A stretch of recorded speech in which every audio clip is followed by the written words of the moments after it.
Okay, welcome to the first meeting of the Opioid Use and Prevention Commission. I'm going to get us started with a chairperson statement. It's now 6:02 and we're calling the meeting to order. This meeting is being recorded by the Greenfield Opioid Use and Prevention Commission and the City of Greenfield. If any other person present is doing the same, you must notify the chairperson at this time. Good. Okay, so our first item is a call to order. Since it's our first meeting, maybe members can introduce themselves by their full name and yeah, we'll go from there. So my name's Anna Oltman. And sorry, please turn your microphone on when you're speaking.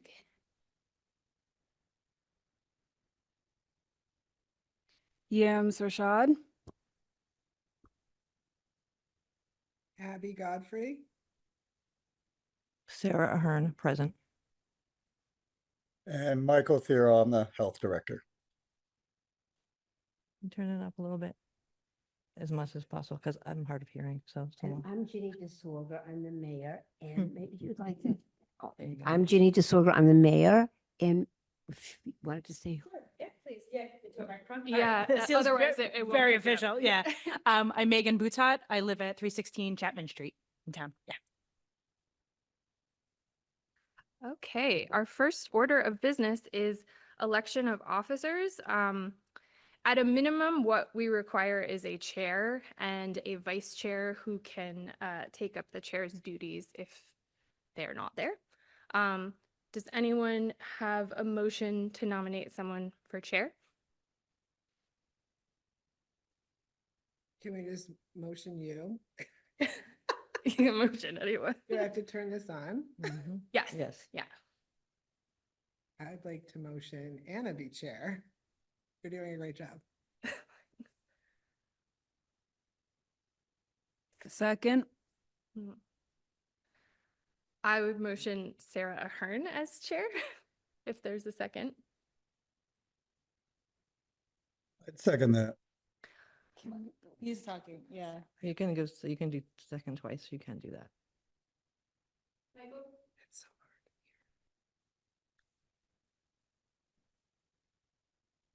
Can you guys hear me? Yep. Okay, can we have any discussion, I guess? Please. Okay, my discussion would just be, since we do have two members on the board that are from the town, I feel the chair should probably not be someone from the town, just so they don't have any undue forces from outside the commission. That's just my thoughts. Yeah. I would tend to agree with that. I'm happy to do the work, but It can become an ethical situation if a member of the city is a chairperson, is an employee of the city, meaning is a chairperson. It may be ethical because if they can't introduce something in a meeting if it involves them in like the Board of Health so that's why he's saying that because to have a person from the city chair, can be an ethical conundrum. And I tend to agree, just on that principle alone.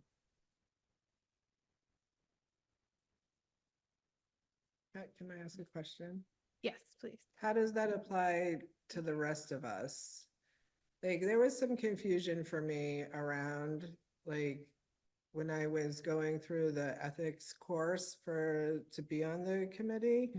There was some questions for me about our jobs and our lived experience and how this committee, the way that it is, how it, like the ethical considerations around us being on the committee and, certainly being chair or something like that. Like, I was concerned just the fact that like we're distributing funds for opiate use, the abatement funds, where some of our organizations or people that like even just doing something in the community that supports somebody in recovery does affect us, does impact us as people in recovery or the work in which we do. And so when I was going through the ethical training, I was like, how does that work? Because we're all, well, not all of us, but like, you know, half of the committee is people with lived and living experience or working in the field.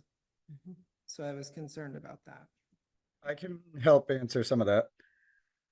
So the main thing, when working within the committee as a member, for ethics violations is anything that we would vote on that would distribute funds or have any, you would have any personal gain in.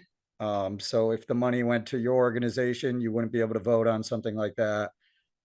If you were putting forth something that would personally, you would have any kind of personal interest in, then you would have to excuse yourself from that. As far as the day-to-day business of the group itself, you just have to be cognitive of that. If it will affect you in some way personally, or you have something to gain with something we vote on, you just have to be aware of that.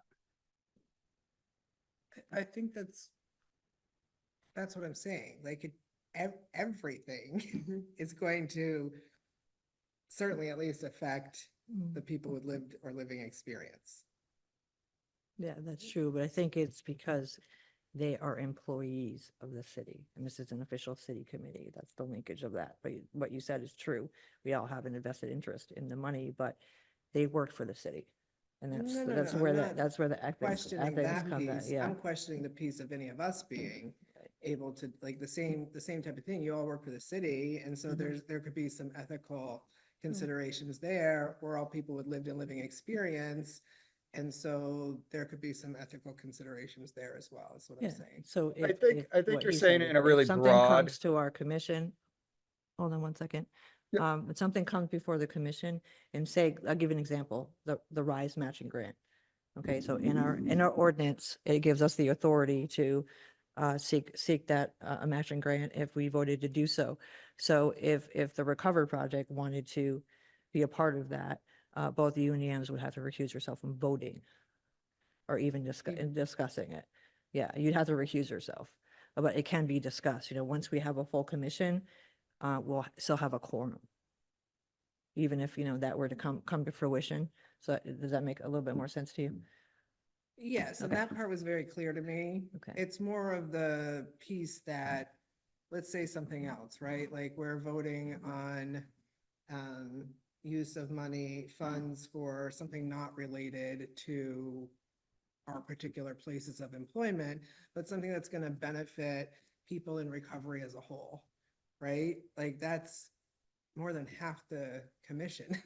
Like, so do we all have to recuse ourselves from that? Like, do you No. see what I'm saying? No. Like it, Yeah.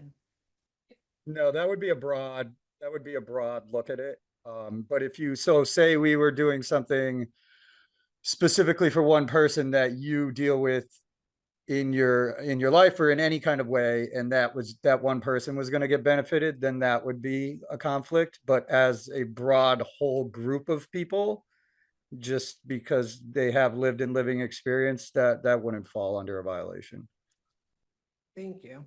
I just wanted to say one thing on this, because this is just beginning and questions are going to keep coming up. And there are things like, say, on planning board, if it's going to affect all the members that serve on planning board to vote on a certain thing, there's the rules of necessity. And that certainly may be here because the money is hopefully going to go into all of the organizations and for the people that people here are representing. So every question that we have, we can ask for more guidance from the clerk, but the job of this committee and why I'm so glad everybody's here now is to get this work done. So there's only a few that have really gotten started, like Boston. Sarah's given us guidance from what they are, but we have to use our heads and, we can use the ethics commission, et cetera. But I agree where there's two members here, and I'm never be a voting member. I probably won't be here for most of the meetings. But I'm just ex officio. I can speak to something, but not vote on it. But where there's it, it could have the appearance of or anything with undue influence. But I can understand your perspective too, and we want the funds to get into the hands of the groups that and of the individual people that you represent. I'll be silent. Thank you, Jenny. I guess just my 2 cents is this is a really good question from Abby. And I think Yeah. the mayor's right that it is to some extent a question of every public board. We all live in the city, and anything that benefits the public hopefully also benefits us. That's why we do it. But there are some like very particular things that we know it's a little black and white. You have to recuse yourself over voting on funds that go to your organization. And I think to circle us back to the question of chair, I think Michael and Sarah are right that it makes more sense for propriety to have the chair not be city staff, but just logistically, pretty much anything that the chair needs help with, except tech support, I am very happy to do. So it'll be a team effort. Yeah, Yeah. and the chair facilitates the meeting. The rest of the commission actually discusses, and so there's a motion on the table. I made a motion to nominate Sarah Ahern as chair, and I'm not sure if there was a second. Wasn't yet because we got interrupted. So. Yes. I can second that.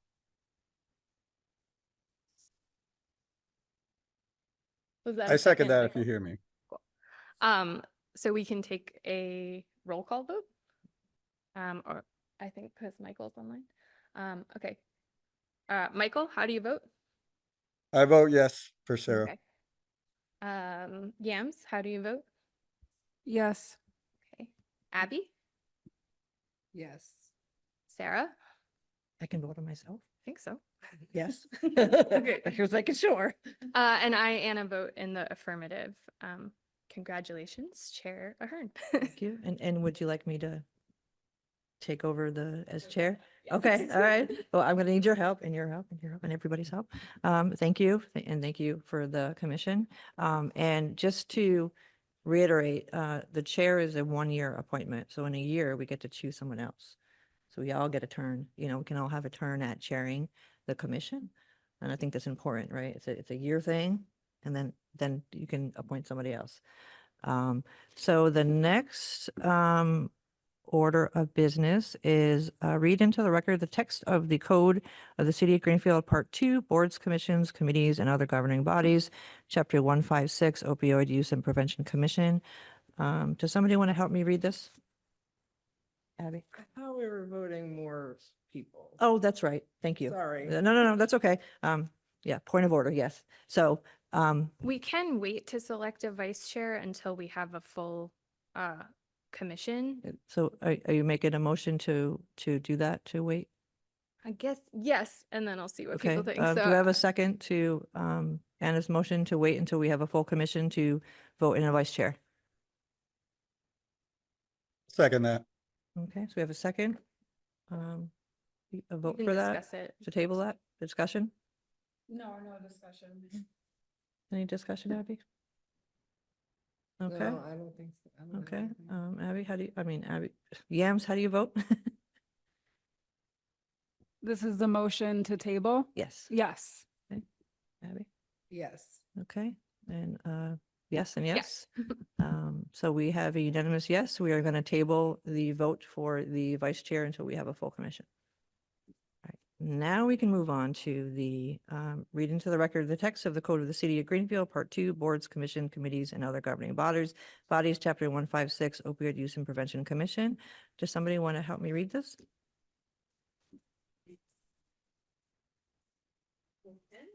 Anyone? Sure. The whole thing, the whole Okay. page? You can read until we're comfortable, and you can pass it through. Whoever's comfortable. Ordinance establishing opioid use and prevention commission. Section 1, establishment membership. A, there shall be an opiate and substance use and prevention commission to inform and advise the mayor, city council, public safety commission, and other city boards and commissions on issues related to opioid use, overdose, and prevention. B, the commission shall have seen 7 voting members appointed by the mayor. C, 5 members will have opioid and substance use disorder experience, including 1 individual from an organization providing harm reduction services, 1 individual from a peer recovery support center, 2 individuals with lived or living experience with opioid and substance use disorder, and 1 family member impacted by opioid and substance use. D, additionally, the director of the Board of Health or their designee and the director of the Department of Community and Economic Development or their designee shall be voting members. E, the mayor or the mayor's designee shall be a non-voting member. F, based on the needs of appointees, 5 members shall be appointed for 3-year terms and 2 shall be appointed for 2-year terms. G, any vacancy in committee membership shall be filled by the mayor for the unexpired term. The mayor shall submit such an appointee to the city council for its approval within 60 days of the vacancy. Any appointed member may be removed for cause by the mayor. Does somebody else want to read section 2 or should I continue? Go for it. Awesome. Section 2, organization and administration. A, at the first meeting in each fiscal year, the commission shall elect a chairperson and secretary. B, the commission shall meet regularly and as often as needed to officiate its responsibilities, but not less than quarterly. C, appointed commission members shall be compensated with an annual stipend of $3,000 annually, which is to be taken from the abatement funds. D, the commission shall comply with the Massachusetts Open Meeting Law, GLC 30A 18 to 25, and may establish rules and bylaws not inconsistent with that law. And E, the city shall provide adequate municipal administrative support to facilitate the duties of the commission, included but not limited to provisions of clerical staffing and utilization of municipal space and resources subject to feasibility. F, the city shall provide training and orientation for each new member. Such training shall include, but shall not be limited to, the administration of commissions, the proper procedures for public meetings, the requirements of the Massachusetts Open Meeting Law, GLC 30A 18 to 25, and the roles and responsibilities of commission members subject to feasibility. Section 3, duties and responsibilities. Keep going. If you'd like Okay. to, you're doing great. The commission shall, sub A, study the opioid crisis at the municipal, regional, and state level, including but not limited to data relating to opioid overdose fatalities, gaps in community services relating to opioid and substance use, challenges related to housing and other social determinants of health as they directly or disparately impact people with opioid use disorder, and evidence-based strategies to address the harms caused by the opioid epidemic. Sub B, advise the mayor, city council, and public safety commission and make recommendations addressing opiate and substance use related issues and concerns, but not limited to I, strategies and spending of municipal funds received pursuant to resolution of national opioid litigation and other sources.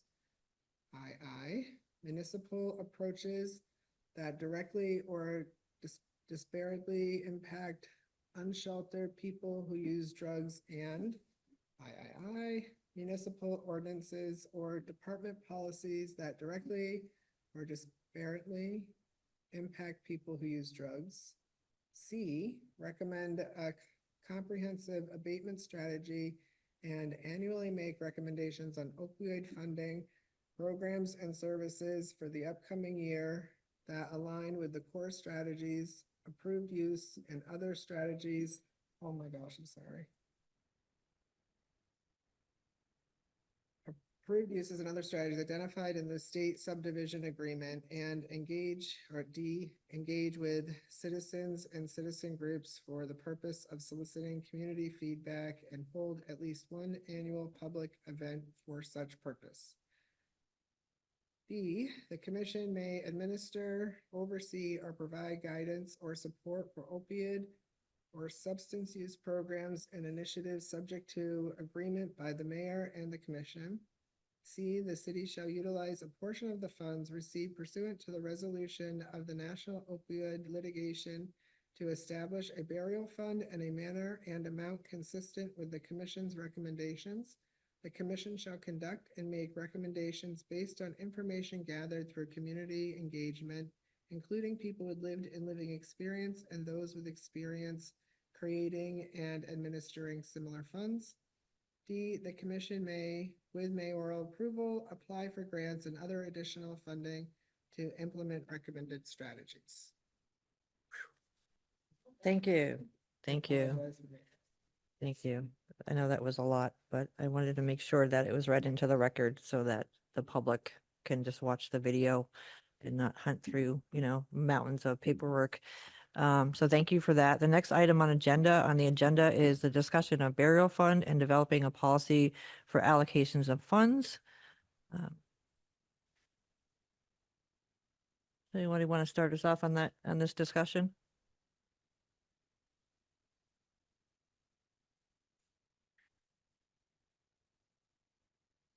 Wondering if Michael's voice would come out of the TV. Okay. To solve our back and forth problems. That would be great.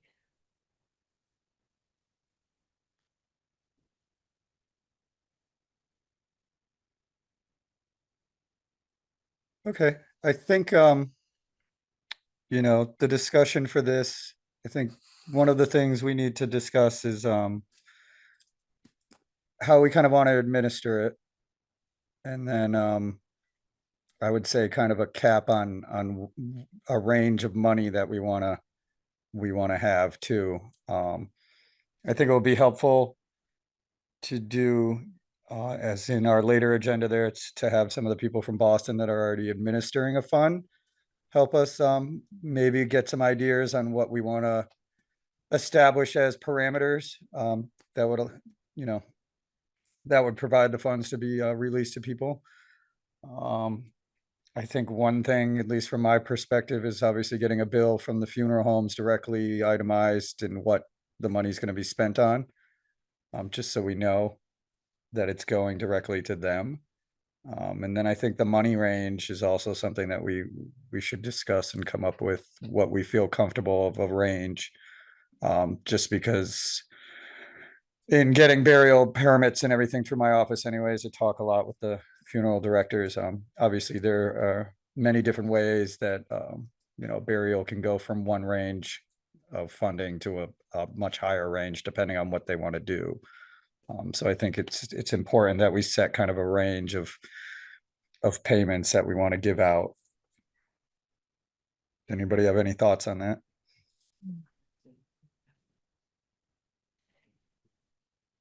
So again, this being the first meeting of this, I didn't, and trying to protect people's confidentiality at the same time, it was kind of difficult. I have with me a couple of itemized bills because they have people's names on them. Okay. And I took the time because we were meeting today. I spoke with both Kostansky's funeral home and Smith Kelleher, 2 places in town, just 2. I didn't, just to do a little homework before. And I would be very happy if this, commission was making decisions on this, because since this became known, I've been getting the phone calls. And without, I didn't want to talk to everybody on the board because, so I actually talked to Sarah and Anna about one. I talked to Michael about a different one, and to kind of get a feeling for this. But I'm going to tell you the dollar amounts first, and then you can listen to the particulars. I'm happy to pass this around if that's probably you're voting on these. So at any rate, for cremation, as I talked to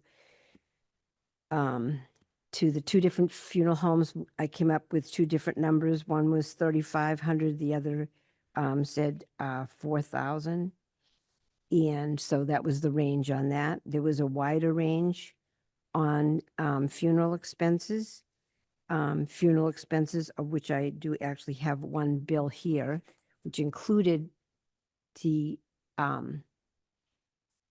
it included the burial permit, which was for $25, which was already paid. But this bill is for $9,515, and one funeral home was, there was a just 7,500 one funeral home, and the other one said, close to 9,000 to 9,500. So there was a disparity there between the two. So in general, going forward, my thoughts on this, and you decide whatever you wish, it probably would be a good idea to have a dollar amount. What I actually said, because there were circumstances and we were all just about to be here, was I said yes to making the payments for these in the anticipation. And we could go into each circumstances depending on how everyone decided to vote on things. It was my understanding that folks wanted, to take care of helping with the burial costs. So the answer was yes from me, because I felt in conscience that was what the group would have said. It seemed like an easy thing to me to make a decision on until we had parameters set, and I was just listening to your meetings or watching them, and it was that the decision making should be in this body's hands. But until that was done, while it was sitting there, it didn't seem right for us to be sitting on hundreds of thousands of dollars because we hadn't been able to, get this made. So, okay, so that's what I'm going to say about in general. And I am holding on to two of these, until we actually talked about the particulars. If you want me to pass this around, the particulars, I'll do that. Go ahead, Dan. That's helpful. Thank you, Mayor. I think that there's two questions sort of right off the jump. There's the parameters that we think are appropriate to authorize the funding. But I think we've also, and in some of our pre-planning meetings, talked about a longer term question as well, which is whether it's worth delegating the entire burial fund to an outside agency, which is what the city of Boston apparently did. That has definitely some pros and cons. Like Abby said, that any agency that is doing this kind of work will also have their own kind of personal entanglements with it. It's hard to kind of put the decisions on the mayor's desk, but it's also possible that if we set a relatively high dollar amount, everything would ascend. I mean, it would be an easy yes for all of them. So I guess my questions for the group is, the dollar amounts the mayor talked about, I mean, in my mind, there was a $5,000 kind of cap. We could say $10,000, and that would pretty much cover anyone who comes forward. Not that $5,000 wouldn't also help out a family in that moment, while spending down the fund a little less. But again, like with this huge fund, it does, it will add up, unfortunately. But so there's the logistical question, and also just kind of our gut feeling about what is fair. I would suggest that that any Greenfield resident who dies of overdose would qualify for this. That's my suggestion, but we can talk about if there's other parameters we want to put in. And I also would be comfortable with a cap of $10,000, but I'm very open to discussion about that. Yeah. Anybody else want to just add? Sorry. So I also agree there needs to be some really clear parameters around, like, to have a fair process. A fair and transparent process is really, really important to me. Mhm. I think that setting a cap is a necessity as well. Like right now, it seems like there's like a lot of money to spend, but we know how quickly that can go. I was personally thinking, I had the number 5,000 in my head as well, and thinking if there was 10 funerals a year, that's, $50,000 a year going out, and the opioid epidemic is not stopping, unfortunately. And this money giving, yes, we want to give it to support and help people with these burial costs, because a lot of people don't have that funding available to them. But we also have to consider like helping the one, is it helping the whole? How much money are we using to help one versus how much money are we using to help the whole? And to reduce the amount of overdose deaths in our city, and versus just paying to bury them. So I think that's a big consideration for me. And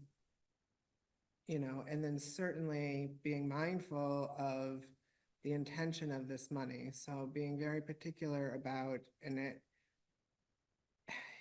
pulls at me certainly to have to think about determining how this person passed away. And it wasn't an overdose from opiate use. Was it some other substance use related health condition? Was it just that they, like there's lots of factors in that, and like determining that this sits heavy with me, but I think that we have to be really mindful about the intentional use of this money, like what it's intended for.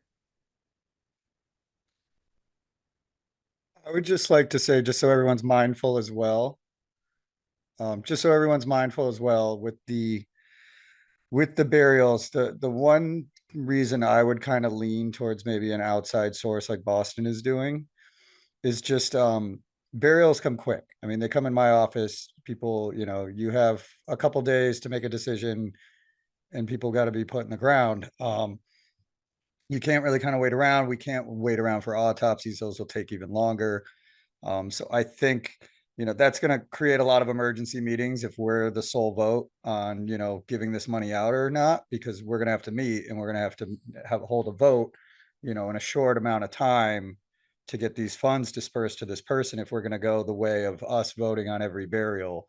Um, so I think just from my point of view, having an outside company kind of make those discretionary decisions based on on our qualifications on what we think, would qualify someone, I think would be helpful. So that's just kind of my thought on that, just to keep in mind as well. Thank you, Michael. So I'm hearing a couple different things here. And I'm thinking that maybe we could sort of do a little bit of both tonight, is maybe, and this is up for discussion, that, because it's on later on the agenda, we don't have to vote on it right now, but inviting the City of Boston's Public Health Commission and the Halo Fund to come to our meeting virtually to, talk to us about how they did it, right? What was their decision making? How did they pick the Halo project? What kind of stuff came up for them? Like, even though it's a larger city, we're a very small rural city, we know. But if folks would find that helpful, would somebody entertain a motion to table just the discussion of the burial fund and not the rest of the other things about allocating? I'd Yep, make a motion for I that. make a motion that we table the discussion on outsourcing our burial costs until we're able to speak with Halo or somebody from Halo, either Zoom in or is present at the next meeting. Is there a second? Okay, roll call vote. Can I ask a question before we vote on what we're voting on? We're voting to table C. Just the discussion on developing like a firm policy. And we're tabling that so that we can have the Boston Public Health Commission and the Halo Project come and discuss like how they did their burial fund. Since it's been brought up by multiple members that they had a curiosity. So, just tabling C. that's what the motion was and it was seconded. Can I just do a point of clarification? Absolutely. I wasn't personally motioning to table C, just to maybe table the piece of outsourcing the burial fund. Got you. Thank you for that point of clarification. Did you understand the point of clarification, Michael, and you still have the second? Okay, Yeah, I mean, I understand it. Definitely that's a point. I think, yeah, that's something we're gonna have to make a decision on later. We don't have all the information from them. I think getting ahead of ourselves and just automatically going, oh, we're gonna outsource it would be too much right now.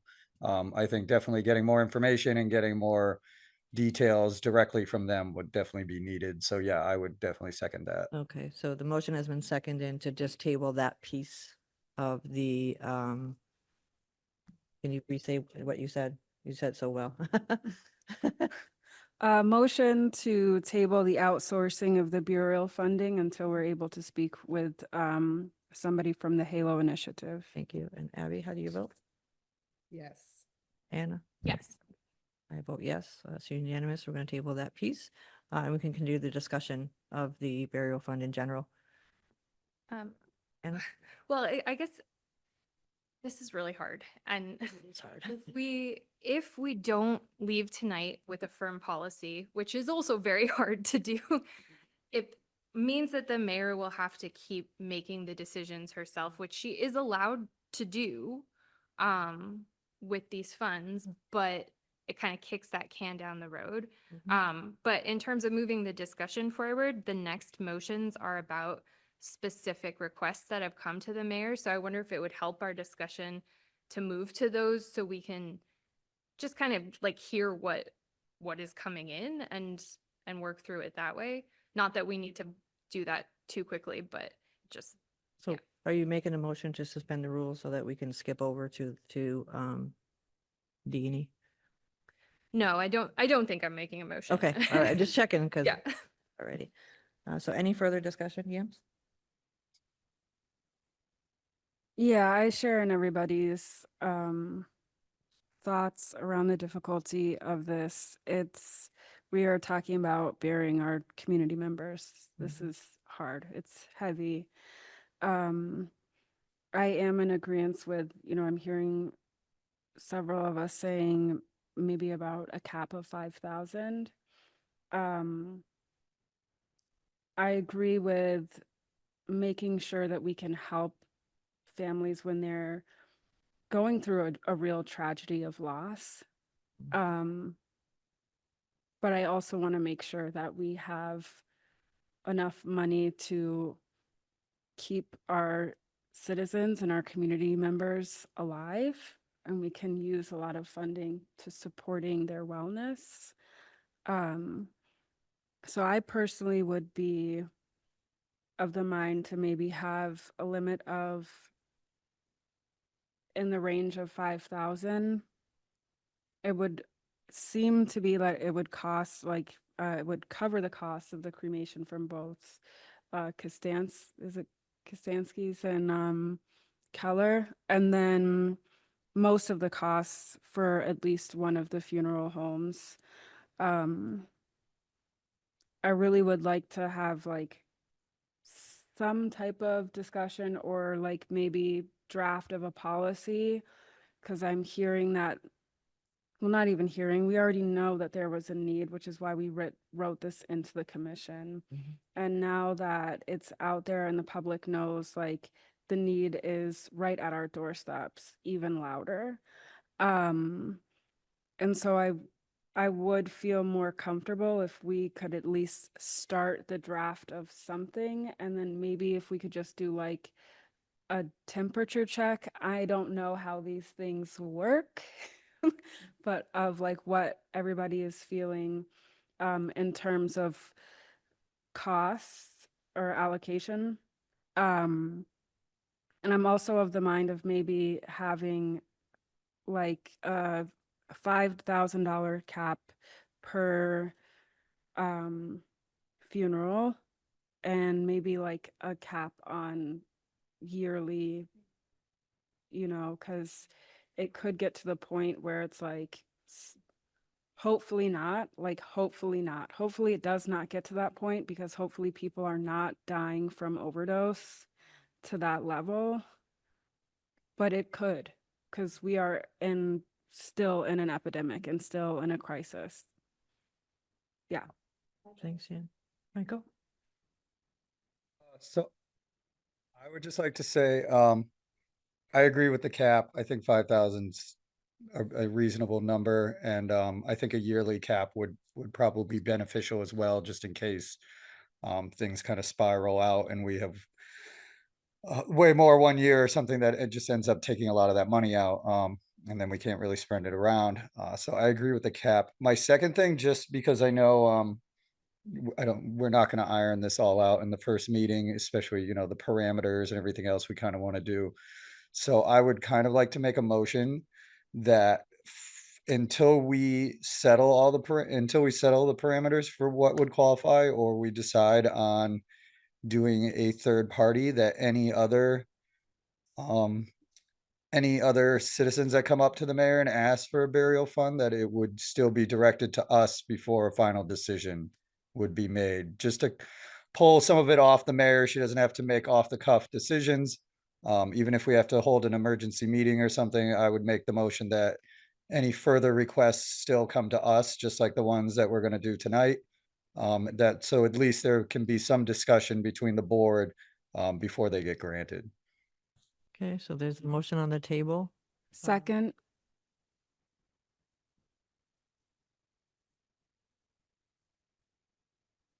Abby, how do you vote? Could we discuss? Could I say something? Oh, okay. discuss after. Gotcha. Yeah, go ahead. Thank you. Sorry. I won't be interfering much at all as you're going along, but these were tough because I talked to the families of all of these, of the folks. So I just wanted to say, I appreciate that. And Michael's suggestion, I'm happy to have anybody else besides myself making the decision. But each one that comes along, I just want you to know that too recently, it's not always, one of the things that we said was, if it was directly an overdose from opioids, that would be something something that somebody brought up. And at least two of the cases, the person had a long-term history of opioid abuse. One person living on the street. I didn't get all the particulars on one. I've talked to the mothers, and did my due diligence to the best of my ability, knowing sort of what I thought this group wanted. Trying to find out the cause of death immediately. The clerk is saying we don't have the cause of death this yet on the death certificate. So we didn't know that. I would call the police and the fire department to see if I could find that out. Would find out that the person had a long-term history of opioid use.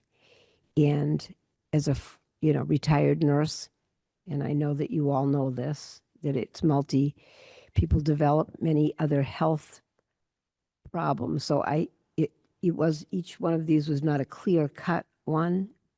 Just so if in the discussion when you're making that, I don't know. I hope that there's no more. I hope that there's not another one. But I think it's probably like in mental health, there's many dual diagnoses. There's a couple of things that are going on. So, and certainly the cap seems like a great idea. But I just wanted to put that out, that each person seemed, you didn't actually know at the time, and then it's happening fast, because to bury the dead is a fast thing. So Thank you. Any other discussion? Okay, so we're ready for a vote on the motion? Okay, Abby? and the motion. The motion is to, Can- I believe it was to have, for the mayor to consult with this group before. yes, saying, that yeah. was the motion, that the mayor would consult with the commission when she received communication about a loss to overdose.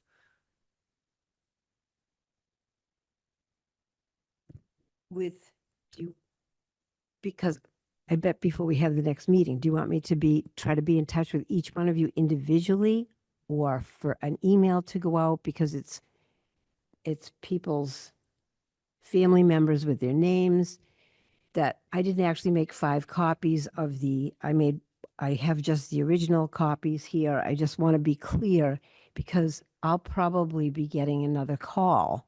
Hopefully not. I'm hoping that this doesn't happen again at all. But do you, it's a 7-member board of which, we have some more names for other folks, but there's not more people that have been appointed. Do you want me to be in touch in a phone call with 4 of you? Or how would you, just Madam- before we vote? Madam Mayor, point of order. I believe that is deliberation. And Michael had suggested that we do an emergency meeting when that happens, because if you're communicating with 4 of us, that's a quorum, and it's considered deliberation. So So- we'd have to, what Michael I said. can make mine a little clearer. So my motion is to to have any requests that come in until we set up the guidelines for the burial fund, that they come to the board for a vote before the money is dispersed. So Mayor, you can do that by just contacting the chair. The chair can call for an emergency meeting. We can all meet on Zoom or wherever. We'll have a discussion about the funds being released for whatever reason. The person, we can discuss all that at that time, and then we'll vote, and then the funds can be released. I just want to kind of make that motion now, just so if anything comes up between the time that we come up with parameters that will meet for the burial fund, that, you don't have to make that decision on your own. You can contact Sarah. We can still all meet and still have a discussion as a group, and then we can vote on releasing the funds. Just something so you don't have to make these decisions on your own right now, since we don't have like a black and white cut and dry parameters to distribute them to yet. Thank you for that clarification, Michael. Super helpful. Are we ready for a vote now? Yes. Okay. Can I just say one thing? Sure, go for it. I don't know if it's a good time to say this or not, but Jenny, thank you. Like, I know how hard it is to be in positions like that where, you have people that are in real need in front of you and you're holding something that you can easily give to them. And it's such a hard, when people have hard times like that, I can definitely understand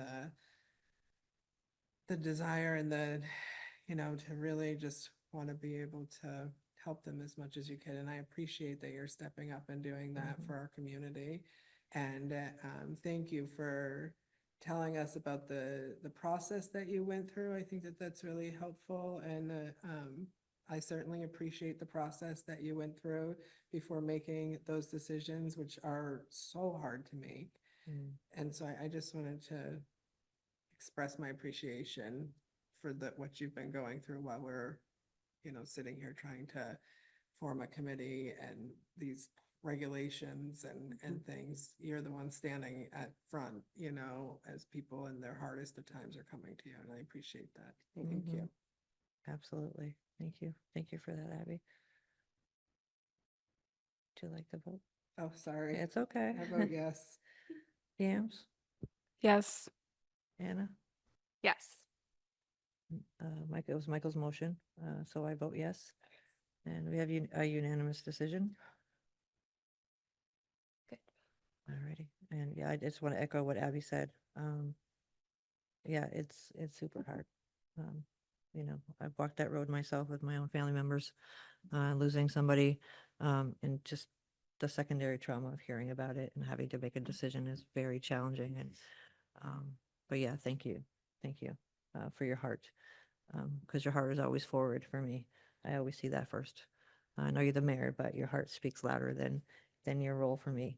And I know that every decision was weighed very carefully. I mean, it's hard. if we want to hold that space, I think we all hold that space here.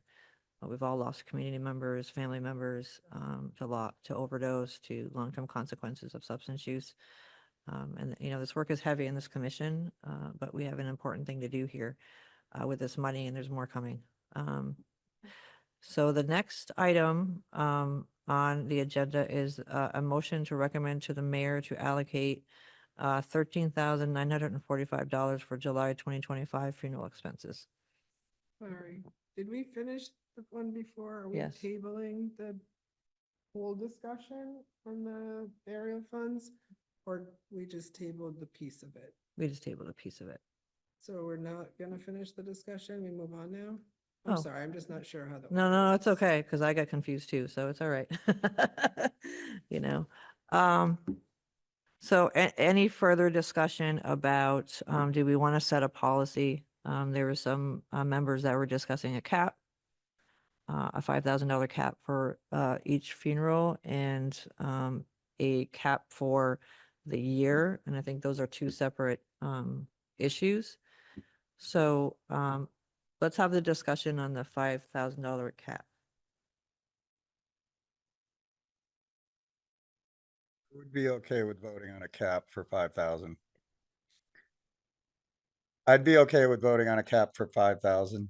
I think that's reasonable. It seems like around the table, that seems to be a consensus. I know a lot of the other stuff, I just don't think we can hash out tonight as far as parameters.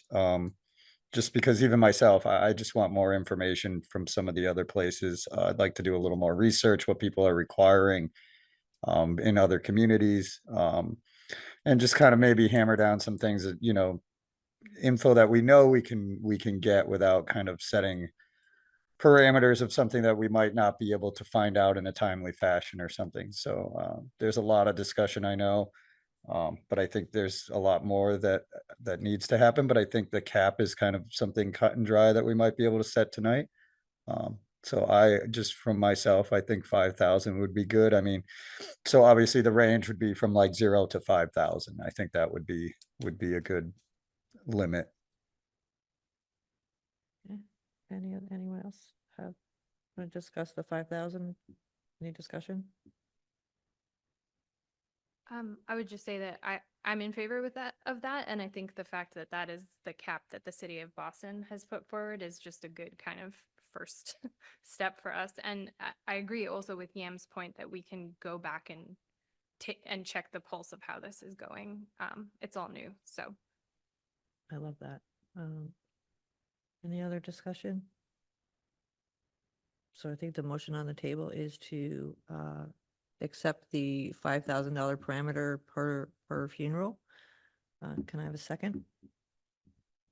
Second, Any more discussion on this? Okay. Abby, how do you vote? Yes. Yams?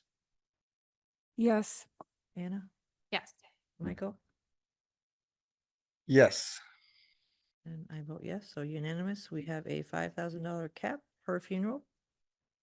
The next agenda item or sub item of this is a cap for the year for total spending or outspending for funeral related costs that the commission will authorize. Any discussion on this, Abby? Does anyone have any data from the last, say, 3 years of Greenfield residents that have passed from an overdose? Assuming Michael does. Michael does, yeah. Here. I don't, we don't keep statistics on that. The state might have something. How recent it is, I couldn't tell you. I know there were some different spikes in all sorts of different diseases and other things between COVID and now, and some lulls, all having to deal with different things that were going on in society at the time. We can certainly look into that, but I don't have anything that would be specific to Greenfield. Mm, Can we call on our guest if she? It's our first meeting. Generally, human members speak during public comment, but we'll allow this as our first meeting, so go for it. Okay. So what's, yeah. So I have numbers from mass.gov's BSAS website. Yeah, And dashboard. so they have overdoses by city of residents. For Greenfield, I am seeing, and I can send this out, it's a PDF. In 2021, 11, in 2022, 9, and 2023, sorry, 13. These are from, I think, yeah, it says June 2024 is the last I see on here. I know they have a dashboard, but it doesn't work on my phone. So I'm not sure if the dashboard has 2024 numbers, though it's not surprising that they're not out yet either necessarily. They don't normally release those, and you know they're a little late in releasing those. They don't release them right after the year is over, but the BSAS dashboard is open to the public. Anybody can go on there and see and filter out the data. So I hope that was helpful. Thank you. Thank you. Yes, Thank you. thank Thank you. Thank you. Can I get a repeat on what 2022 was? I could even, if I didn't close it. I got excited, I guess. All right. I was like, I did it. So again, I'm on Massachusetts website by city or town. They also have it by county. I'm just stalling for time as I search. Residents, It was resident. Nine. Was it 9? Yeah. Okay, there we go. 11, 9, and 13. 13, I got the 13. Yeah, that's what I you. see. 11, 9, 13. Yeah. Thank you. Awesome. I look how prepared our community is, sorry. Absolutely. Absolutely. Any more discussion, Anna? I mean, I'll throw this out there, just kind of based on that. We don't, I think nobody wants to cut it off in a way that somebody can't get access to the funds if they need it. But for budgeting, it makes sense to at least know what we're shooting for. And in a worst case scenario, we can agree to override our cap if we want to. So based on that, I would propose a cap in the realm of 55,000 or 60,000. If projects are capped at 5,000.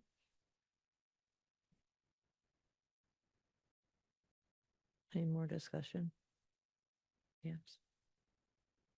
Yeah, I feel comfortable with that number, especially given the data. Thank you again. It's very Mhm. helpful because I was gonna motion to table this until I was able to get further information. I would be comfortable with either the 55 or 60,000 if the limit is 5,000. Any further discussion on? It sounds like there's a motion on the table to, for $55,000 to be the yearly cap, for funeral expenses that the commission will authorize. Fiscal year, I guess, June Just- to June. Yeah, fiscal year, June to June. So June 2025 to June 2026. Do I have a second? I'll second that. Okay, we have a second. Any more discussion on this? Okay, we have a vote. Abby? Yes. Yams? Yes. Anna? Michael? Yes. I vote yes as well. We have a unanimous. We will now have a $55,000 cap on yearly funeral expenses, with the mindset that we can also revisit this at another time if it doesn't work out. All right, thank you. All right. So the next, it's a motion by itself to invite the representative from City of Boston Public Health Commission in Healing After Loss to Overdose Initiative, HALO, to address the commission regarding Boston's burial fund. Any discussion? Oh, we did. We did. Sorry about that. The hardest ones. I mean, my brain, it was like, okay, yeah, thank you, point of clarity. Yes. Do we have, like, are we saying, I didn't hear a clear, like, motion or vote to stop talking about the parameters and table it for a specific this or that? So Okay. do we close that out first and then move on? We have to close it out first, but my understanding, when I asked if there was more further conversation, and was none. So if there's more conversation to be had, let's reintroduce it and talk about it. Okay, I'm sorry. I thought we were Yeah. just talking about the We were talking about, particulars of the money, not the whole. we were, and conversation. then we tabled the other part of it until we have a discussion with Boston. That was an earlier, Outsourcing. that was an outsourcing, yeah. Mhm. So if you have anything further that you would like to discuss, the floor is yours. Sorry, thank you. I'm No, just trying to don't, no, figure no, out no, how don't this all apologize. You're works. okay. Don't apologize. I like what Yams was saying earlier, like even just having a sketch out of like the questions or have some direction. I would feel really much more comfortable. Like, I understand that we're probably not going to come up with a firm, like, this is what it's gonna be, but at least drafting something like, for instance, like, has to be a Greenfield resident, and then if there's some questions that we already know that we want answered before we can make decisions on the parameters, I think like making sure that we have record of that and noting that in some kind of clear way so we can have some direction Mm. for our next meeting, feels like a good place to be, I think. Like, Yeah. I would feel uncomfortable leaving, like, right now, I feel like, what's happening a little bit. So just kind of like, outlining something like Yams was talking about, I think would be our next, that's what I would suggest. Okay, no, that's any more discussion on that? About creating a sort of, it sounds like an application, what are the parameters?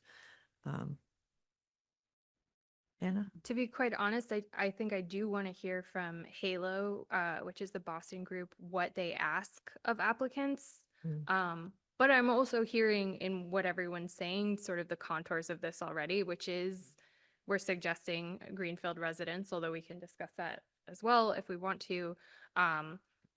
We're discussing people who have died of overdose, but we can also talk, I mean, a question I have absolutely is what we would require in terms of proof for something like that. Yeah, those are my questions so far. Okay.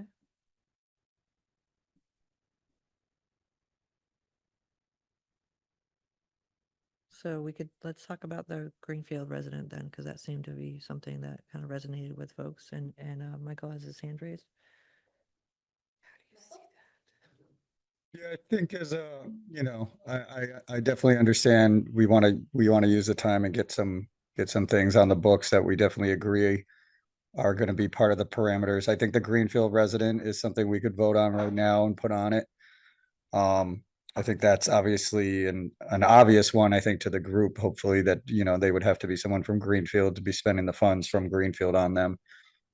So I would make a motion that we vote on that as being one of the parameters. Okay, so there's a motion on the table. The motion on the table is to set the parameters that the funds are only accessible for Greenfield residents. Do you have a second? Second. Okay, discussion?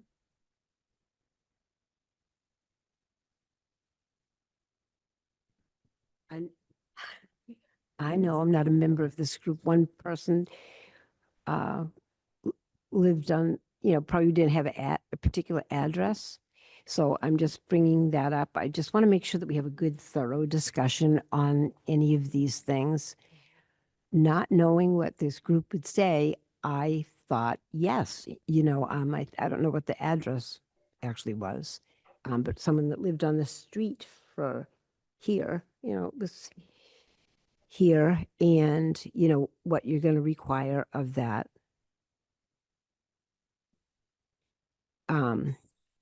I would just like to say that when we get to the particulars, the folks that came before me, you didn't have all your I's dotted and your T's crossed. So I just wanted to bring that up.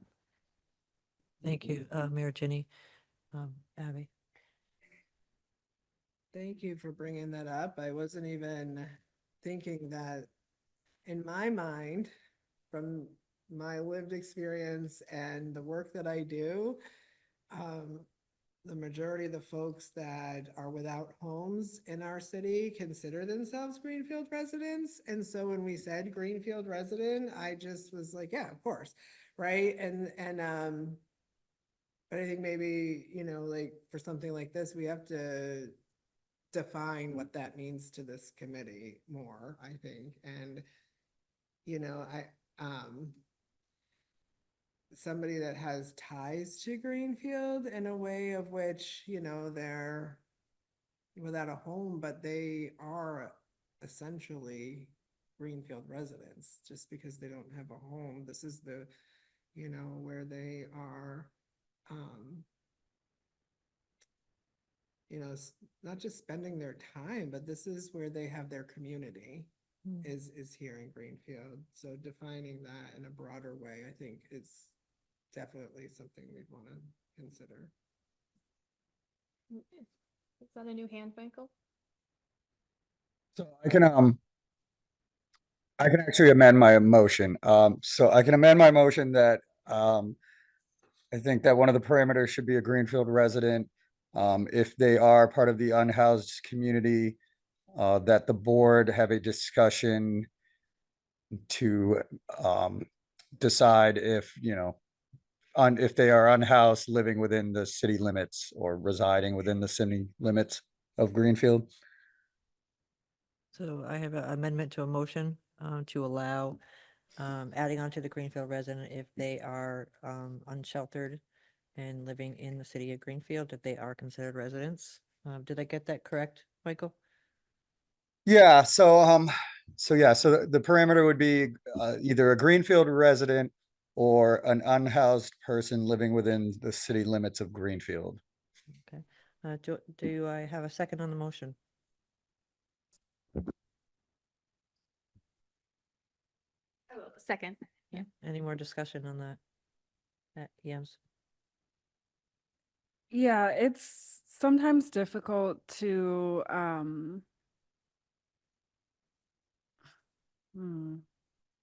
I would honestly feel more comfortable if the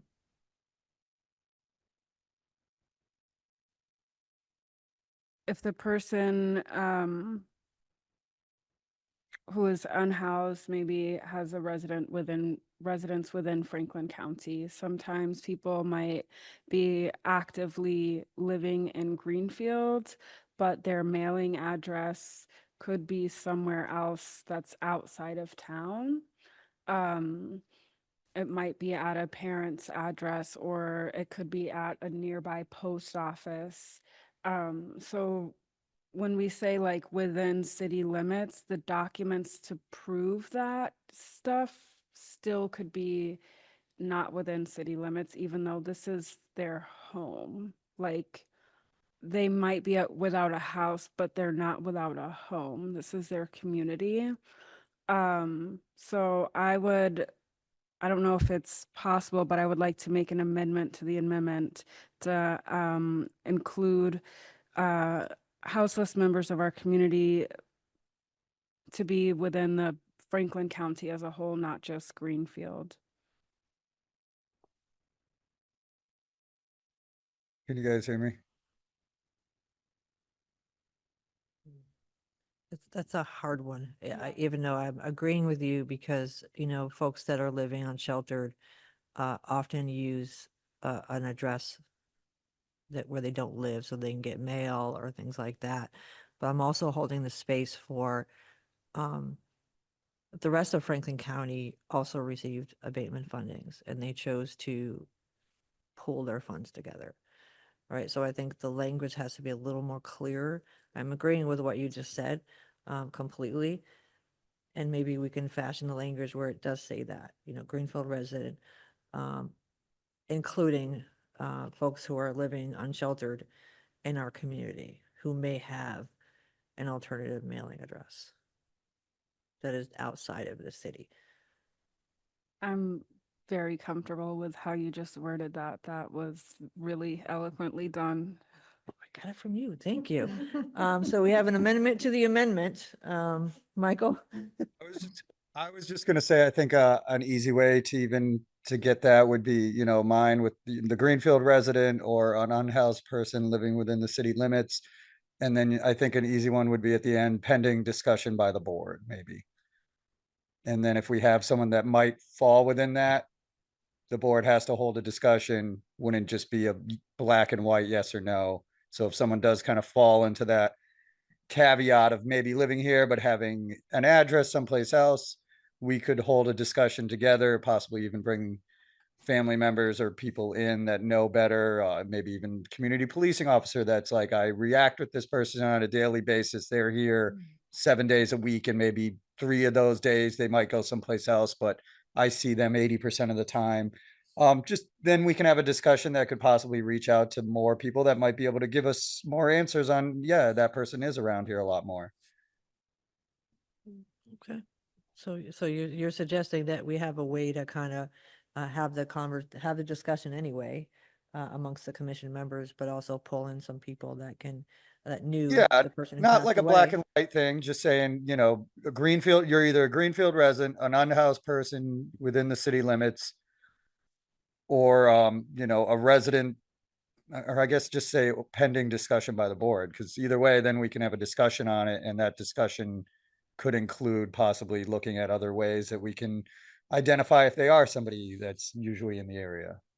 I think it just kind of leaves it open-ended, so no matter what, we can always discuss it. It won't just be like, oh, you don't fit these two things, and it's a no.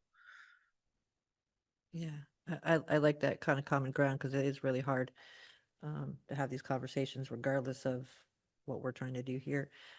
So Michael has sort of encapsulated all the things that we just discussed. Do we have a second on what Michael just said? We kind of put all of it together. Do I have a second on that? Second. Okay, any more discussion on this topic? Okay, we have a vote now, Abby, Yes. Yams, Yes. Anna, Yes. Michael? I gave Yes. the motion, but, and I vote yes, so that's unanimous that we're going to set the parameters to be a Greenfield resident or somebody who is living in the community unsheltered, and that when we receive these requests, that we will have a more in-depth conversation with the commission to help guide us. I'm not sure if this is the right time to bring this up, but what's pinging for me right now is confidentiality, right? The mayor has touched on it a couple of times about and I appreciate how you've kept the individual's confidentiality. But just in that conversation, I was also thinking, if we're sitting here talking about somebody, just running them through our parameters, and this is an open meeting and the general public is here. I'm not saying that we have to do this right this second, but I would like it on record that we set aside some time to really hash out what does confidentiality look like for the individuals that are coming forward for these funds, not just with the burial funds, but maybe even other persons, depending on down the road, they might be coming for other things, and maintaining their dignity and their right to confidentiality is going to be very important. Absolutely. And would you be comfortable with tabling that to our next meeting so we can have a very robust conversation? Because it is very important. Yes. Confidentiality is important regardless of, my brain tells me HIPAA, but they're passed away, so HIPAA doesn't apply. When you're dead, it doesn't. When they're alive, absolutely. And you don't have to be a medical provider to have to follow HIPAA. But yeah, confidentiality, and how are we going to, and we should set a policy, whether it's de-identifying, or whatever. So, we can add that to the agenda for next month. Thank you. I'm just going to put that down here. Confidentiality. Okay, so the next sub item of this that was brought up was what kind of proof is the commission going to request for these? When folks come to the city asking for support to bury their loved one, what kind of proof are we going to ask for?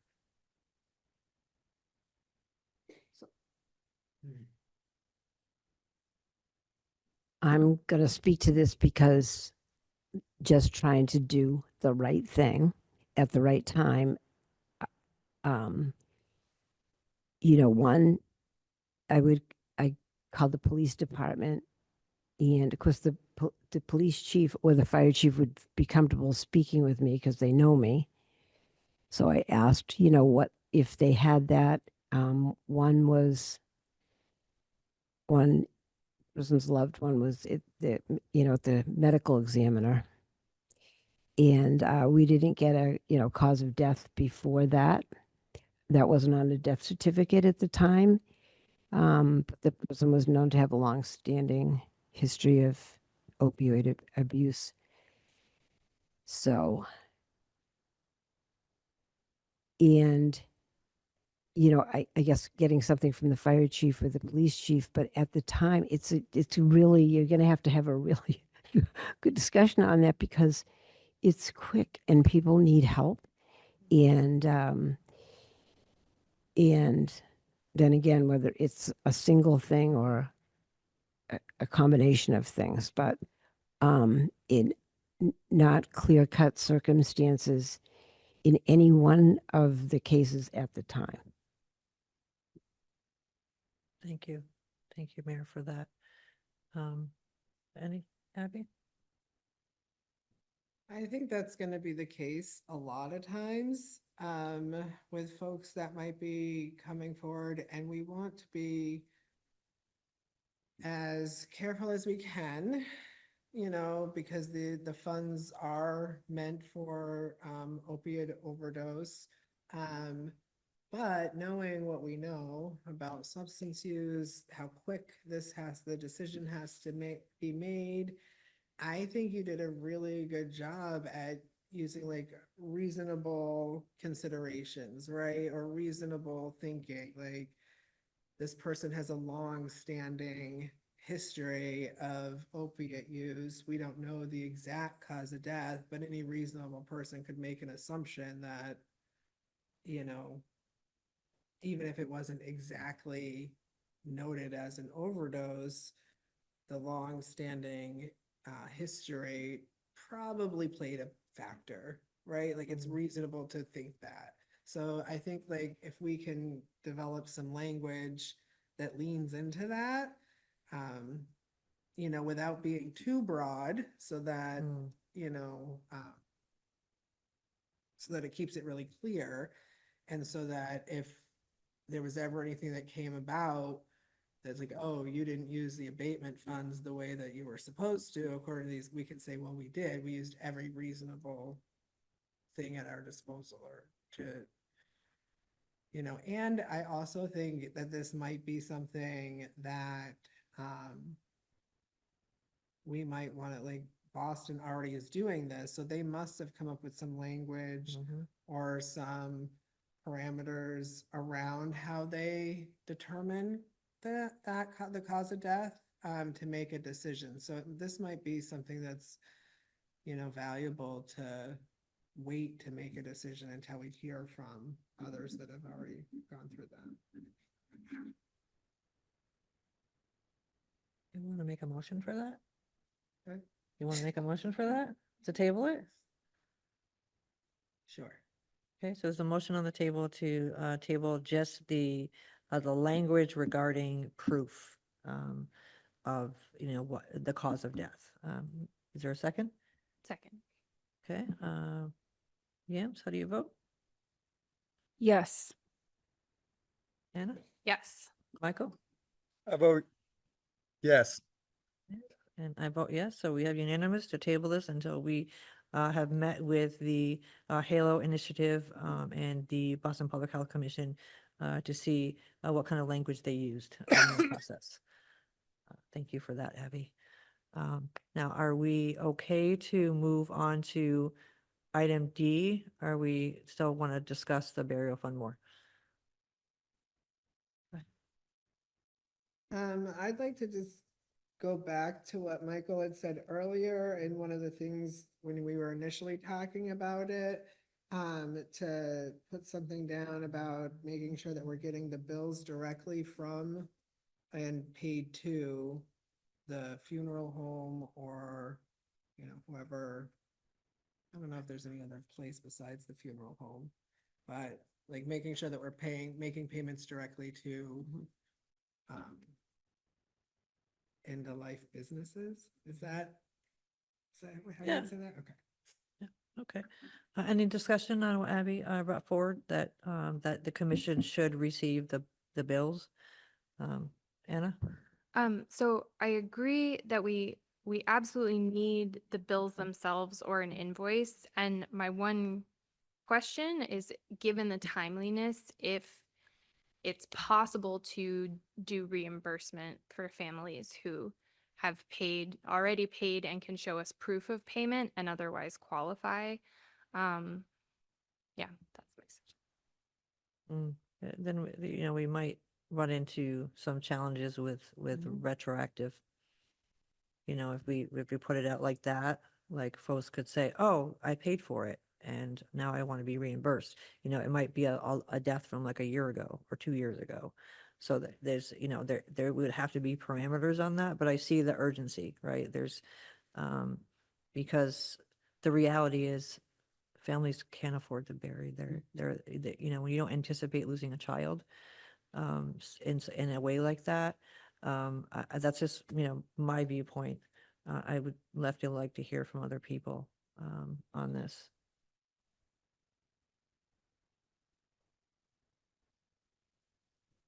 I guess my only input, just to not go too much into retroactive, I would just say I would make a motion that an itemized bill is provided by the family member or the funeral home, to the committee, so we know exactly what it was paid for. Okay. So Michael has a motion on the table to, have itemized bills, either from the funeral home or the families, sent to the commission for review. Do I have a second on that motion? Can I Yeah. say something different? Yeah. Sorry. No, go ahead. I just wanted to make sure, like, there's so many different kinds of end of life rituals that some people may not be using a funeral home. So maybe we use some kind of broader language to include, if somebody's beliefs are different than, or desire to have something different, that it can also be heard by the committee. So, I hear that Abby has an amendment, a friendly amendment to Michael's, I'll give it to motion. Sarah. And, to change the language to end of life expenses.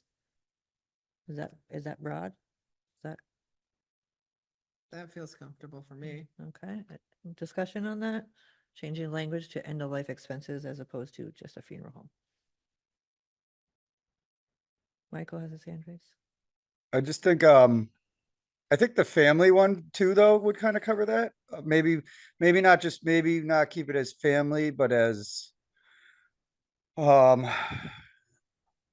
don't know how to put it, because closest kin or closest relative, because they could, I mean, if they did do another ceremony or something, even if they brought us a bill of the stuff they bought for the ceremony, or, I mean, I think that would fall into that parameter too. I'm just not sure how you would word it as the person that would be required to bring that to us, I guess. So I don't know if you guys have any thoughts on that. I think saying an itemized bill, even coming from them, would still cover that, just because if they're looking for money for a reason, there's got to be money changing hands for something, either buying things for the ceremony or, what they're doing in the ceremony.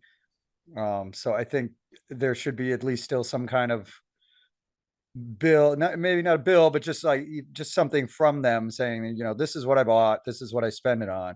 I'm not sure how you would word it as the person, like I said, close family or kin, because if they don't have family, it could maybe come from the priest or the spiritual advisor that's doing it. So I wouldn't know what wording we should use for that then. So if you have any ideas. Anna? So I'm thinking about two things now, the family and the actual expense that we're paying for. And in my mind, unfortunately, what we're talking about, and especially because we've capped it, is the burial itself, which may not be a burial, but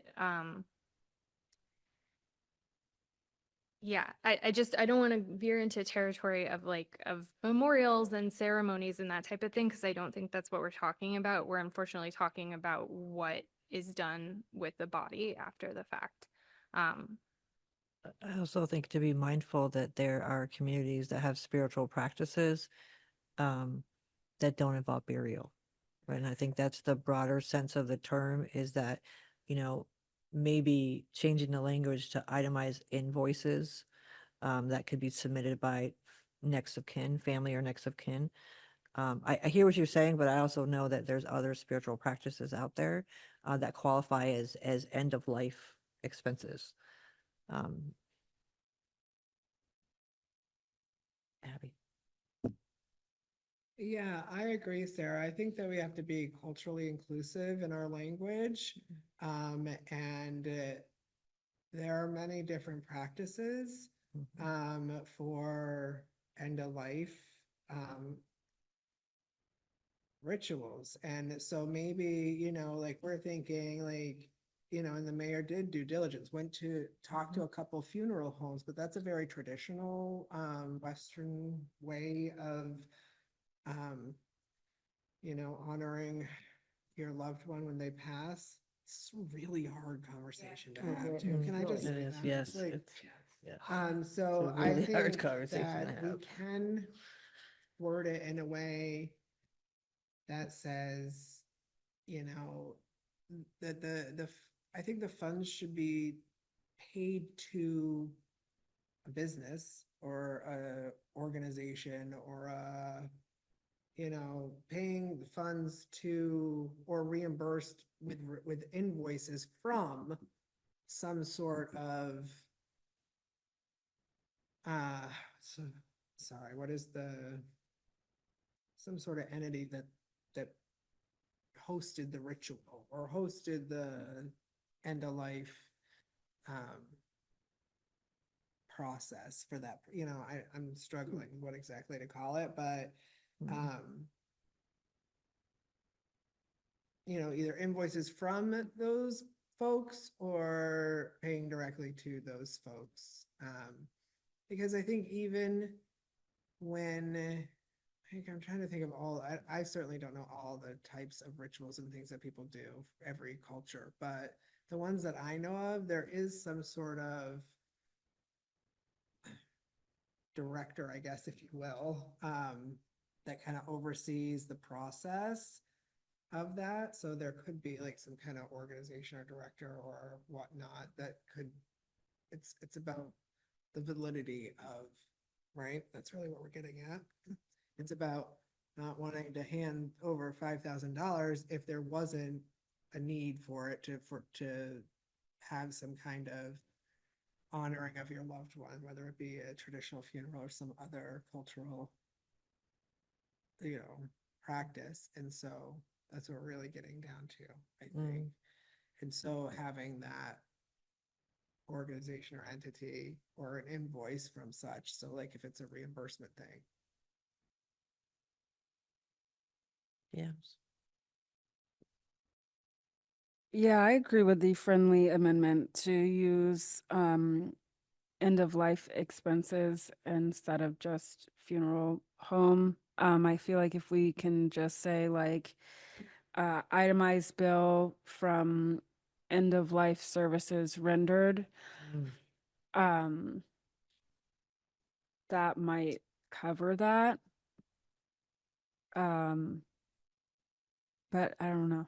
And it's $5,000, it's not, and I'm thinking again of Boston, because Boston has a broader, I mean, what they did with their burial fund was really, really broad.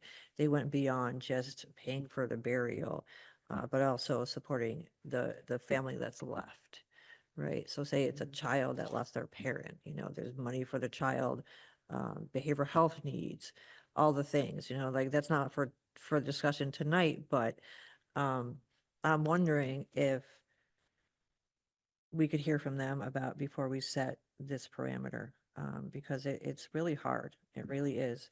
Um, I like the language that we're working on, but the nitty gritty of it is really, really hard. Just say, Michael have his hand raised? Thank you. I didn't see that. So,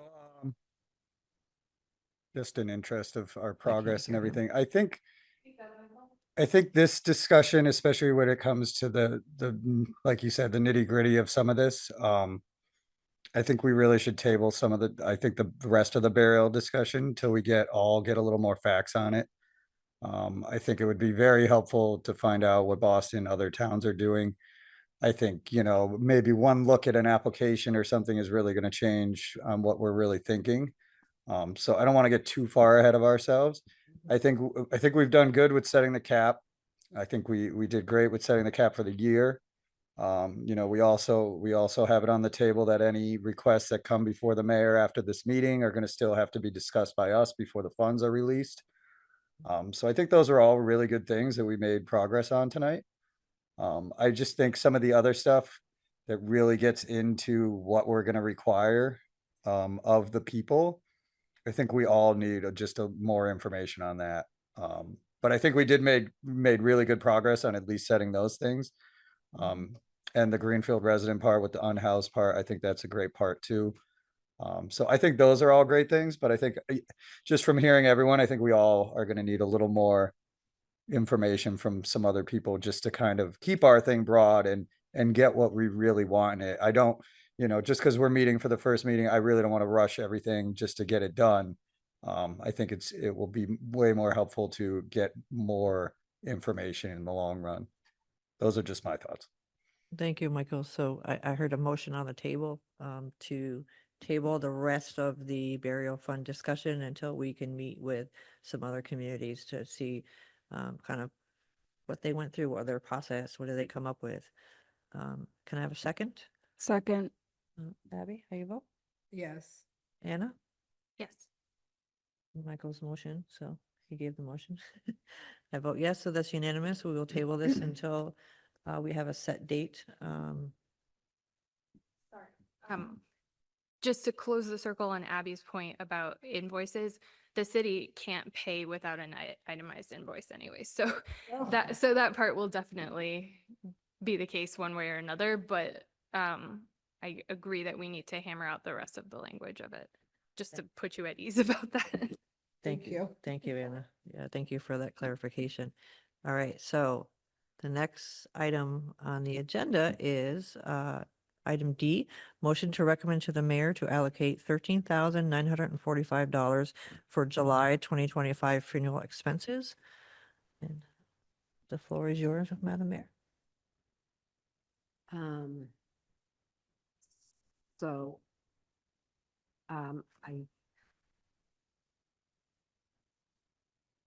I've talked with families. I said yes, not knowing what you all would want. But I didn't feel like it was on me to play God without knowing what this whole group would want. So, two invoices were for cremation services. These were all at Kostansky's. Until we actually decide on the parameters, I don't actually know how you're going to handle this. It's person's information, and yet this is public funds as well. So would say a young man, his initials were JC, and I authorized the spending for cremation for that individual. At first, it was thought it was an overdose, and found it. The chief of police called me back and thought it may have been more alcohol related, but had a long-term history with opioid abuse. The other one was prior to that. It was a young woman. You weren't all put on the committee yet, but these last two that I'm talking about are. So this JC was just recently August 4th, and the other was a female several months ago when you were meeting. You were meeting and hadn't made all of that. And the woman had a long-standing history of opioid issues, and I said yes because I thought that was the right thing. It was cremation expenses for I think the same amount, 3,004. $2,500. And this last individual man, his initials were KG. You'll have to decide how you want to handle this at another time. It was very important to his mother for him not to be cremated, for him to be buried. And, lived on the streets here. And she wrote and I authorized the funeral expenses. That was 9,500 $9,515. I didn't know if that anybody was going to be thinking about a cap. I asked the funeral home what there was. And if I pull that up, I can read her thank you, because she was so grateful. It meant so much to her that her son could be buried. It was very hard. It was the one that was at the medical examiner, and she was so grateful. I would say, to all of, I felt okay saying yes, knowing how hard everybody had worked on this to get a committee going forward. And I'm going to try to, while I'm sitting here, find that, because you would actually like to hear that email without me saying and so I said yes, because he lived on the street and had a long-term history of that, and it felt like the right thing to do. So I'm going to just quickly scroll through my email to see if I can find that to read, because I think that without saying his name, you'd feel good. I also wanted to make a motion to suspend the rules because we just voted on a policy. So I want to make a motion to suspend the rules on voting, which means we can still vote for them if we vote to suspend the rules on agenda item D and E. So we'll start with D. Motion to recommend to the mayor to allocate $13,945 for July 2025 funeral expenses. Do I have a second? Can I just have clarity on what you just said about suspending the? Suspending the rules. So we voted on a policy, and these were after, right? So we had to suspend the rules to allow for us to vote and approve these. So we're just suspending. We're just suspending for the these two things. just these two things. Gotcha. Yeah. Thank you. You're welcome. Do I have a second? Second. Okay. Any discussion on item D? Can I read this for you? Could I read this to you? I'm going to leave his whole name out because we haven't decided how to handle that. I wish to extend my gratitude to the city of Greenfield for covering the expenses of my son's burial. My beloved son, blank, absolutely loved Greenfield, Massachusetts. Although he was born in Nashua and raised in Lowell, due to domestic violence, we relocated to Greenfield. By the time so-and-so was 9 years old, despite him only living to age 39, he was relatively happy and didn't want to leave Greenfield. The city enabled him to stay here and to be buried here. Although my heart is broken that he's deceased, I find some solace knowing that he is nearby and that I can easily visit his grave often. For that, I'm eternally grateful. Thank you again to any and all of you who assisted in making this possible. Sincerely. I wouldn't have said yes to that if I hadn't heard some of the discussions here. So you'll be having many tough meetings going ahead. I thank you, Michael, for making sure that the committee is going to be making this decision, but your hard work will be making, I hope this no more, but they'll be making families and mothers more at peace. Thank you, Jenny. Thank you. I believe Michael has his hand raised. I'm sorry if I missed you last time, Michael. I didn't see it. No, that's fine. I was waiting for the mayor. So my discussion is kind of the same for both the motions. I am going to trust in the mayor that she obviously talked with these people, had enough information that she felt that it was the responsible decision to allow those funds to go out. So I will be voting in favor of both the motions. And I think, like we said, we voted earlier to, from here on out, have the discussions in front of the board, so they're not just, just the burden on the mayor. So I feel comfortable voting in favor of both these motions. So that's my discussion on the topic. Thank you, Michael. Any further discussion? Anna? First question for the mayor, just to confirm that those three, there's three that we're talking about and they total to 16,315. Um, Sorry, I didn't. Could I just use your pen for a second? Absolutely. I don't know why I have And only 5 two are on pens. our agenda for the evening. Yes, I am going to make a motion to amend these motions because it sounds like those numbers aren't exactly what we wanted to vote for, and to take a single vote on a dollar amount for these 3 individuals. But I want to make sure I know what the dollar amount is first. Right, but we can't discuss something that's not on the agenda because the public is not given, it's not, the third one is not on our agenda, so we can't actually discuss that until it winds up on our agenda. I'm not sure that's quite right.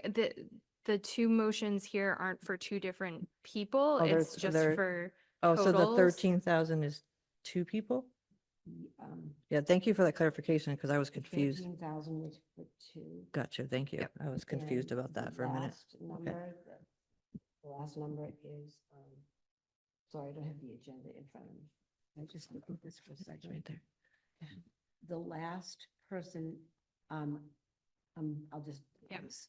The last individual, I actually spoke to you about, it was not, we would have to amend that, but all of the information is on it. It was not a burial, it was a cremation. So the last number is less. So it was 13,945 plus the bill that I just received for 3,440. 3,340? 3,440. Okay, so just so I have a clarification, Madam Mayor, so we're talking about $13,945 is for 2 people. Mhm. And then the category E that says 9,515 should read 3,340. That's correct. Okay. And the reason for that was I spoke with the mother and I didn't know what kind of a service they were having. I didn't think to ask that. I didn't ask what they were doing. The funeral home had called and asked if we would help. And I said, yes, we will. And I didn't know that whether it was going to be a cremation or a funeral. And so I didn't have any receipt in front of me, but I do have an itemized one for that. Okay, But it thank was you. less. It was 3,440. Okay, thank you. So the amendment by Anna, the friendly amendment was to amend the motions to read, motion to recommend to the mayor to allocate 13,945 for July 2025 funeral expenses, and then E should read, per the amendment, motion to recommend to the mayor to allocate $3,340. Do you have a second on the amendment? 3440, thank you. 3440. Do we have a second on the amendment? Just amending Second the that. numbers right now? Yes. Yes, I'll okay. second that. Okay, we need a vote. Yams, how do you vote on that amendment?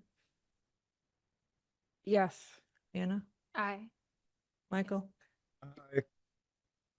Aye. Yes. There you go. I vote yes. So yes, the amendment has passed. So now we have to actually, now we have to vote. Now we have to vote. If there's no further discussion on this, are we ready to vote on the 2 motions? Because we just voted on the friendly amendment. So any further discussion so we can vote in totality? Can I just, sorry, No. yes. I don't have anything to like debate or discuss, but again, I want to thank you for Mhm. making those decisions. I don't, I wouldn't feel good about going, excuse me, saying anything but yes to this because, you, but I feel like we as a community, as a Yes. city have already, said yes, and it wouldn't feel good or right for us to go back on that. And also, I think you did a really, really phenomenal job at trying to adhere to the parameters that you already knew about and you did your due diligence to the best of your ability. I don't question that at all, so I'm definitely in support of moving forward. Thank you. Thank you, Abby. I echo what Abby said as well. So we're going to vote on the two motions to accept them. So I'll read them again. Motion to recommend to the mayor to allocate $13,945 for July 2025 funeral expenses, and to recommend to the mayor to allocate $3,440 for August 2025 funeral. Do I have a second? Second, Okay, any more discussion on this? Okay, Yams, how do you vote? Yes. Anna, Yes. Michael? Yes. Yes. I vote yes as well. So we have a unanimous approval to allocate the funds as identified. Thank you, everybody. So we're going to move on to the next motion, which is a motion to invite a representative from the City of Boston Public Health Commission and Healing After Loss to Overdose Initiative to address committee regarding Boston's burial fund. This is my motion, so I'll speak to it a little bit. I have made contact through Rise Massachusetts, connected me to the City of Boston's Public Health Commission and Halo after I had some in-depth reading about the City of Boston and what they did with their burial fund and their abatement funds in general. They are a larger city, I do understand that, but I really liked how they did this. And I looked into Halo and like what kind of organization they are. And the Boston Public Health Commission is in general a very friendly commission to our people in the city. They definitely advocate for people in recovery, people who struggle with substance use disorder, and folks that are unsheltered. So that's my motion to invite them to our commission meeting. And can I have a second? Second. Any discussion? Okay, let's do a roll call vote then. Or did you want to say something? I was just gonna say yes, please. Okay, Yams votes yes. Abby? yes. Anna? Yes. Michael? Yes. Yes. Yes, okay, so that's a yes. So we have unanimous. We're to invite the Boston Public Health Commission and the Halo Initiative to one of our committees. And as the chair, I will be letting you know when they're able to attend. I'm going to try to get them for our next regular scheduled meeting, but that's yet to be seen when they can actually do that. So we're going to go on to the next motion, which was also something that I put on there. A motion to invite the Mosaic Opioid Recovery Partnership Training and Technical Assistance Team to address the commission at a future meeting. So the thank you, like, hey, go. The Rise Mosaic took over the municipality technical assistance from the CARES Mass, which we're all familiar with, Cheryl Sabaro. Thank you, Michael, for that connection to Cheryl. She's very, very intelligent, very knowledgeable about opioid abatement funds in general, and can probably guide us on some of the parameters and what is our lane. It's a lot. It's a lot of, there's a broad brush with it, but they're there to help us and they do that for free. It's at no cost to the municipality. That's what they're there for. And the Western Mass coordinator is Liz Wynot, who we know from Tapestry. She moved from Tapestry to, she's the program director over at Rise Mosaic. So I make the motion to invite them to also to a future meeting. Can I have a second? Second. Any more discussion on this? Okay, seeing none. Abby, how do you vote? Yes. Yams? Yes. Anna? Yes. Michael? Yes. I vote yes, so unanimous that we are going to invite the Rise Mosaic Partnership Training and Technical Assistance to a future meeting. Okay, I'm going to move on to next agenda item. Motion to include public comment as a standing agenda item. Most public bodies have a public comment period, It gives an opportunity for the community to come and address the commission, whether it's virtually or in person. Do I have a second? Second. Any discussion?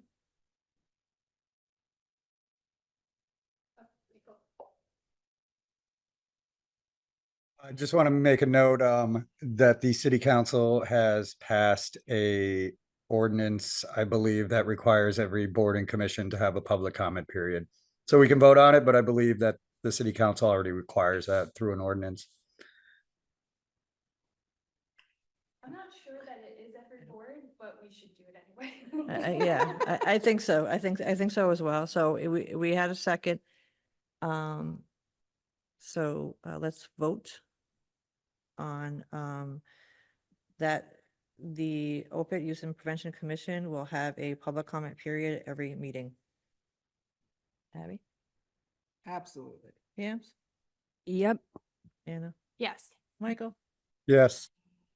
I vote yes, so unanimous approval. We will now host public comment at every one of our commission meetings. Yay. We're almost done. We're almost done. Okay, so this one may have a broader conversation, but determining regular monthly meeting date and time.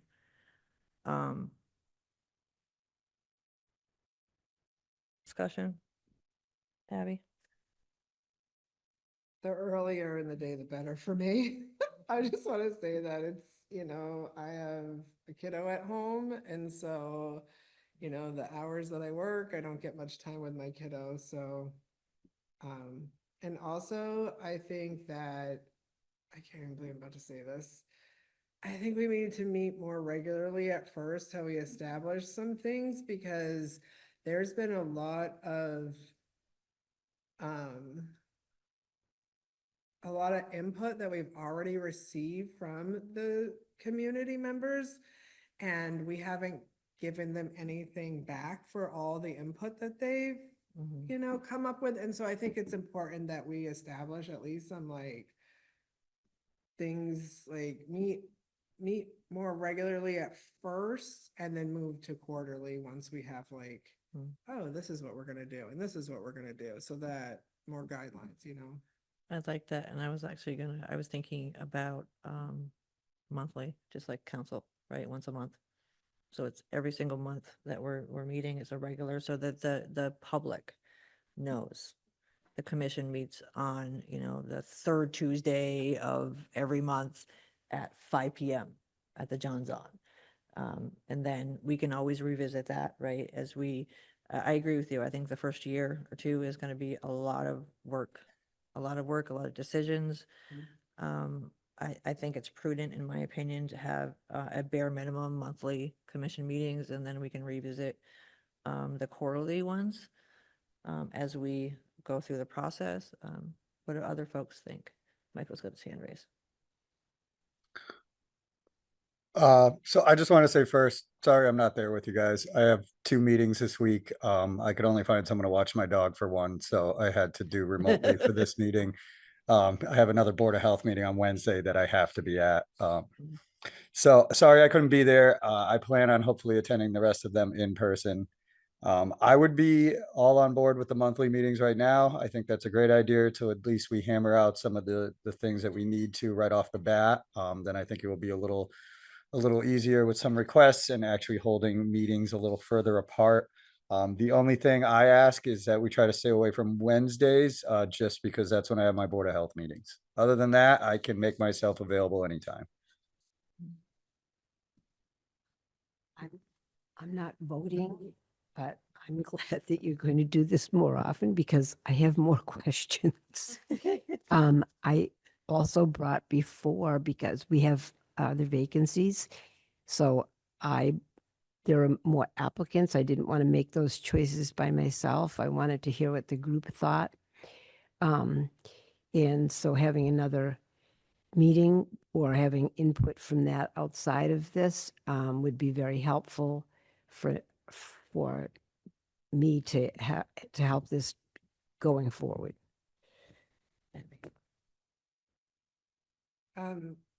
Thank you, Michael, for saying that you can't do Wednesdays. Yams and I are very limited as well. We are in the emergency department on Tuesday and Thursday evenings. And so we wouldn't be able to do Tuesday, Thursday evenings. So it kind of sounds like Tuesday, Wednesday, Thursday. Nobody wants to do this on Friday, I assume. Just Monday or throwing that Friday. out there. So, so I have a question for Anna, because you were looking at the John schedule.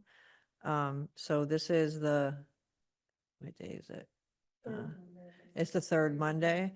Do we know, if the John has something regularly scheduled every third Monday? Because we could, Not in the evening. Okay. No, no.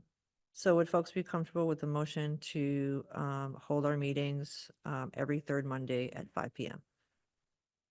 Second. Okay, any discussion? No.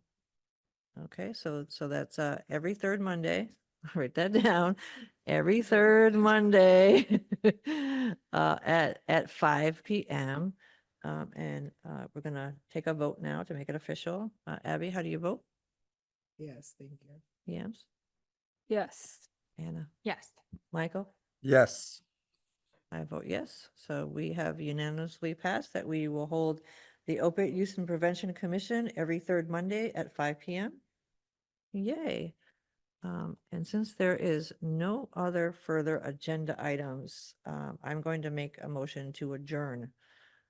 Can I ask a question? Absolutely. It's a process question. Yeah. So you make the agendas. Anna was like, gave me some information in my email back and forth exchange. You make the agenda. Do we have input on the Yeah, agenda? you can How send does me. this work? Yeah, Like, 'cause yeah, there's a timeline. I understood from yeah. the email that you asked to be like, it's public, right? Yes. So we have to have it to the public so much time before the meeting. And so we have to give you, like, how does that all work? So it's 48 hours before the meeting. Is that correct, Anna? I just want to make sure I got that right. Yes.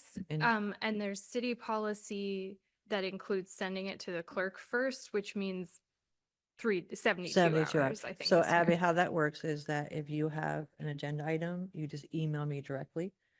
You don't do a reply all. You just email the chair. Mhm. And say, hey, I'd like to add this to the agenda for next month. And, within 72 hours, I'm going to type out an agenda and file it with the clerk. And then the clerk will post it on the city website within the 48-hour open meeting law regulation. So that's how it works. Okay, great. Yeah, so, Thank you. so we don't have, And then like, discussion, you yeah. email us. I email you one-on-one. So I can't email, like, I email you the agenda. Was that your question? Yes. So administrative stuff, absolutely. I can send an email to all of you with the agenda. But we can't have a discussion and Mhm. email about any of the commission business. Right. And that's how we get stuff on the agenda, is just saying, hey, can we add this to agenda? Yep. We want to talk about it. And then I'll be like, cool, yep, I'm going to add it. And also, like, there's a discernment for the chair, like, say, we have an agenda that we know is going to be really long, that we might be here till 10 o'clock at night. I may email you back and say, would you be okay if we shifted this over to the following month? Because we have, a heavy agenda. Just going to give you there's not too many parameters of that happening, but I've seen it happen before. I mean, this commission being voted on was pushed 2 months ahead because of that, because there was a budget and there was other I things remember. that the council president, that's under her purview. I don't anticipate that happening, but I wanted to say that out loud, that, and I would seek guidance on that. Because I'm new at this role on this commission, and I want everybody to have a voice. I want everybody to feel comfortable with emailing me and saying, hey, can you add this to the agenda? Because my role is just to facilitate, and I'm happy to do that. I'm really happy to just let you folks discuss it and make some decisions. I'm really comfortable with that, and, thank you for your vote in that regards. And so I have a motion to adjourn the meeting. We had a second. Abby? Yes. Yams? Yes. Anna? Yes. Michael? Yes. Okay, the meeting is officially adjourned at 8 o'clock PM.